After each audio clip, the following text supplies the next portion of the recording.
Ilan taon nyo na sakit yan, te? 2 years po. 2 years na. Yung kanina, habang alam ko gising ang diwa nyo, di ba? Napapakinggan nyo yung panalangin natin. Sinasabayan nyo lang ako. Nakarekta kayo sa Panginoon Kristo. Sabi nyo kanina, katagal-tagal mo nagdarasal, ngayon mo lang naramdaman yung parang malamig na hindi mo mawari. Biglang nawala yung sakit mo. Yung breast mo sa dibdib nyo, ilang taon mo na sakit yan? Tagal na rin po. Basta after 1 year. 1 year na. Yung sa tiyan nyo, 2 years na. 2 years na. Bali sabihin na natin 3 years na lahat. Ngayon, alin nawala yung sakit na naibawasan ng konting sakit yan, alin din nawala? Ang una, yung tiyan nyo. Tusukin nyo. Lumambot na. Pinatalong ko na kayo kanina, di ba? Tapos yung sa breast nyo, Lumit po. lumiit. Dati kasing laki ng Kalamansi. Ngayon, Parang mali na ulit. parang malit na hole na lang. Ibig sabihin, yung dinasal tayo kanina, sumabay ka sa panalangin sa akin, ngayon ka lang nakaramdam ng parang nilamig. Pero ang oras na ngayon, siguro kanina nagsimula tayo mga 6:45, di ba? Kasi ang oras ngayon 7:22. June 30 ngayon. 7:22 oras na ngayon, di ba?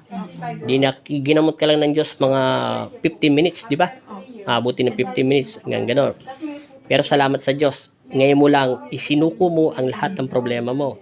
Gano'n lang ang sinasabi ko sa mga pasyente ko, di ba? Sakit spiritual yan. Hindi ka kinukulam, ha? Talagang kusang tumubo yan. Ibig sabihin sakit sa spiritual. Kusang dinala yan ng demonyo. Ngayon yung demonyo ay natalo mo.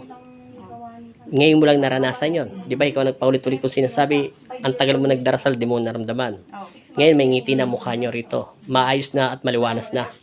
Salamat una sa Panginoong Kristo, salamat sa Diyos, at salamat din sa inyo, at nakarekta ka na sa Diyos. Yan tubig niyan, yan ang lulusaw ng lahat ng nararamdaman mo. Yung kasing laki na lang ng hole na mawala na. Yung sakit mo dyan dito sa, malapit dyan sa tiyan nyo, ay unting-unti na lang, o wala na. Wala na, meron pa. Wala, Hindi na, talagang wala naman sakit talaga. Salamat sa Diyos. Maraming salamat, Panginoong Isus amang Nazareno. Nakarekta ka na sa Diyos, ha? Manatili nawa kayo sa Panginoon Kristo. Hindi ka kinukulam, ha? Baka sabihin na naman yung bukol niyan sa breast mo, dala na naman ang kulam yan. Baka sakit na naman dyan sa tiyan mo na halos hindi ka makahinga, na malaking bukol. Baka sasabihin, kasi naka-schedule kayo na x-ray, di ba? Ay, ultrasound.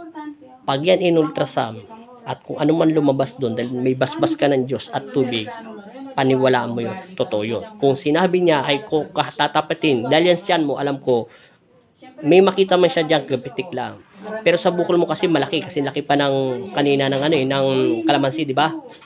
Ngayon, maliit na lang. Haring nawa sana sa pananampalataya mo sa aking Ama, lalong malusaw sa tubig niyan. Hindi ang karaniwan tubig, tinuro ko na sa pag-inom niyan, ha. Pag yan nawala, kung anong resulta ng ultrasound mo, maniwala ka sa akin. Kakayanin ng gamot at hindi ka na-operahan o malulusaw. Salamat sa Diyos. Malaking bagay yon. Ngayon ko lang nakaramdam ng matitinding pag-iiyak. Napasuko mo na. Ibig sabihin, sumuko ka sa Diyos. O, pagkasuko mo sa Diyos, anong binalik niya sa'yo? Kaginhawaan at naibawasan yung sakit. Yung anak mong babae, hindi ko na i-upload yung video niya, ha? Hindi siya kinukulam. Ulitin ko sa'yo. Hindi siya kinukulam, ha? Pag dinalaw na naman siya sa ibang manggagamot, ang sasabihin na naman, kulam. Peperahan na naman kayo. Kaya nga, hinahayaan ko kayong pumunta sa ibang manggagamot ulit. Maniwala kayo sa akin. Dala yan ng emosyonal pag-isip. Bakit ka mo? Kunuwento nyo ng buhay nyo sa akin, di ba? Kaya nga ako manggagamot na magtanong, eh.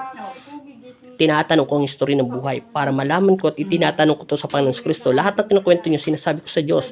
Ngayon, hinihintay ko yung repas niya sa akin utak. Pag sinabi niyang totoo, totoo. Pag sinabi niyang hindi, may halong kulam yan, ibibitaw ko. Dahil ang Diyos lang naman nakakalam.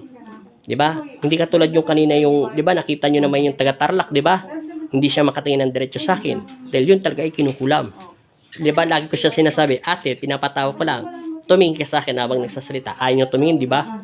Dahil natatakot siya sa akin. O, yun yun. Alam ko na may sanib siya.